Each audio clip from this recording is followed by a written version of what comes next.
विनय कुमार गिरी एक बार पुनः हाजिर हूँ अपने चैनल निर्मल सी भक्ति को लेकर। आइए मिलकर शुरू करते हैं। लेकिन प्रोग्राम को शुरू करने से पहले जो लोग मेरे चैनल पर नए हैं वो कृपया चैनल को सब्सक्राइब करें, बेल आइकन को प्रेस कर दें ताकि आगे जो भी वीडियोस मैं अपलोड करूंगा उसके नोटिफिकेशन आप सब लोगों को समय पर मिलता रहेगा। इस बार हमारी चर्चा का विषय है शिव पार्वती के विवाह के बाद उनके बारात की विदाई। ये शिव पार्वती विवाह से संबंधित जितने भी वीडियो मैंने डाले हैं उस कड़ी का ये आखिरी वीडियो होगा। वैसे भी शिव पुराण में इसके उपरांत रुद्र संहिता के चतुर्थ खंड में कुमार कार्तिकेय के बारे में वर्णन है, जिसमें उनके जन्म और तारकासुर के वध के संबंध में सारी घटनाएं हैं। उस तरफ मैं जाऊंगा कि नहीं ये तो मैंने तय नहीं किया है। फिलहाल इस वीडियो को देखिए, एंजॉय कीजिए, लाइक कीजिए। धन्यवाद। आइए शुरू करते हैं।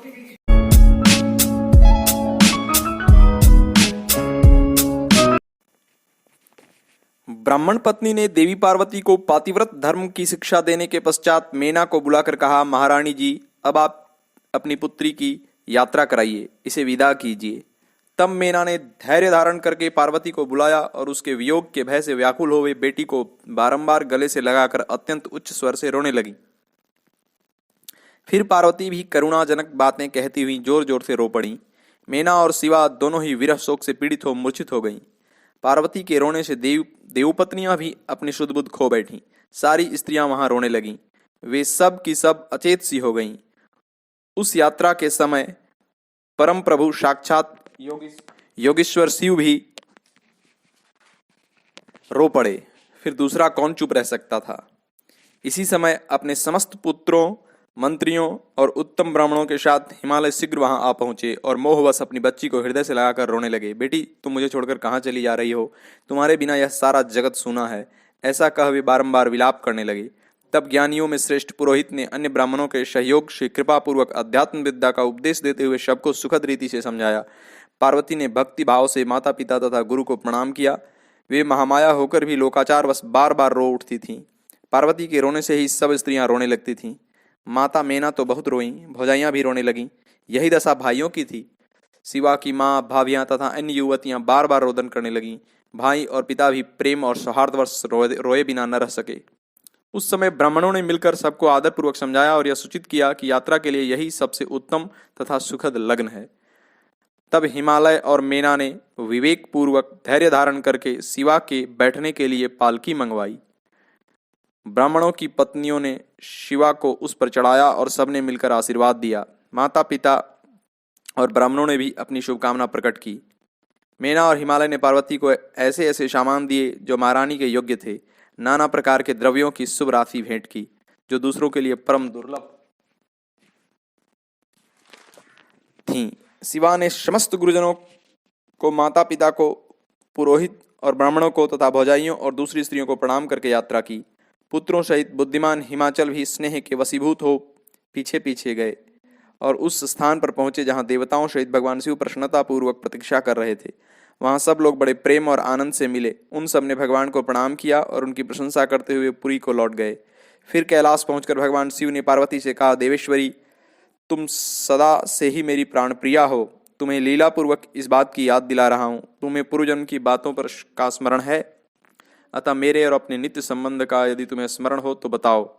अपने प्राणनाथ महेश्वर की यह बात सुनकर शंकर की नित्य प्रिया पार्वती मुस्कुराती हुई बोली, प्राणेश्वर, मुझे सब बातों का स्मरण है, किंतु इस समय आप चुप रहिए और इस अवसर के अनुरूप जो कार्य हो उसी को शीघ्र पूर्ण कीजिए।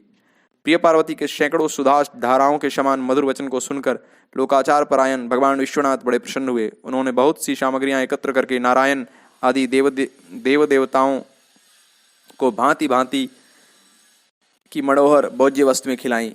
इसी तरह अपने विवाह में पधारे हुए दूसरे लोगों को भी भगवान शंकर ने प्रेम पूर्वक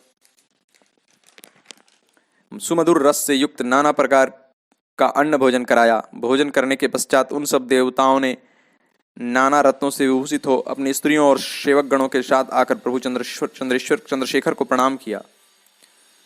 फिर प्रिय वचनों द्वारा प्रसन्नतापूर्वक उनकी स्तुति एवं परिक्रमा करके शिव विवाह की प्रशंसा करते हुए वे लोग अपने अपने धाम को चले गए।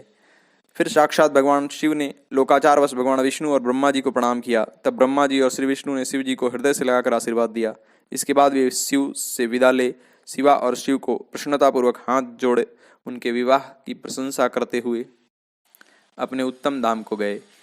भगवान शिव भी माता पार्वती के साथ सानंद विहार करते हुए अपने निवासभूत कैलाश पर्वत पर रहने लगे। समस्त शिवगणों को इस विवाह का से बड़ा सुख मिला। वे अत्यंत भक्तिपूर्वक शिवा और शिव की आराधना करने लगे। इस प्रकार इस परम मंगलमय शिव विवाह का वर्णन शोकनाशक, आनंददायक तथा धन और आयु की वृद्धि करने वाला है। जो पुरुष भगवान शिव और शिवा में मन लगाकर पवित्र हो प्रतिदिन इस प्रसंग को सुनता अथवा नियम पूर्वक दूसरों को सुनाता है, वह शिवलोक प्राप्त कर लेता है। यह अद्भुत आख्यान मंगल का आवास स्थान है। यह संपूर्ण विघ्नों को शांत करके समस्त रोगों को नाश करने वाला है। इसके द्वारा स्वर्ग, यश, आयु तथा पुत्र और पौत्रों की प्राप्ति होती है। यह संपूर्ण कामनाओं को पूर्ण करता है, इस लोक में भोग देता है और परलोक में मोक्ष प्रदान करता है। इस शुभ प्रसंग को सुनने से अपमृत्यु का शमन होता है और परम शांति की प्राप्ति होती है। यह समस्त दुष्स्वप्नों का नाशक तथा बुद्धि एवं विवेक का साधक है। अपने शुभ की इच्छा रखने वाले लोगों को शिव पार्वती के इस कल्याणकारी चरित्र का श्रवण करना चाहिए। ऐसा करने से समस्त कार्य सिद्ध होते हैं। यह सत्य है, इसमें संशय नहीं। ओम